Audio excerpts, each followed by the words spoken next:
Mayahuel es la diosa del maguey y de la fertilidad, protectora del crecimiento vegetal y de la energía vital contenida en la tierra.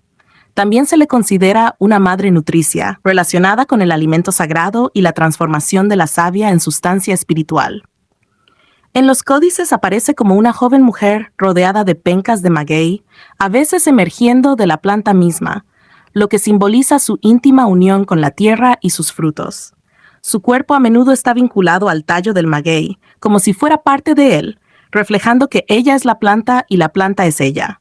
El nombre Mayahuel proviene del náhuatl y suele interpretarse como la que posee el maguey o la mujer del maguey. Su nombre puede entenderse también de forma poética como aquella que da lo bueno a través del maguey.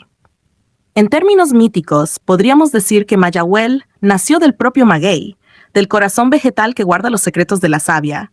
No pertenece solo a un lugar físico, sino al territorio sagrado donde el pulque fluye. La tierra es fértil y los dioses se embriagan con la dulzura de lo divino.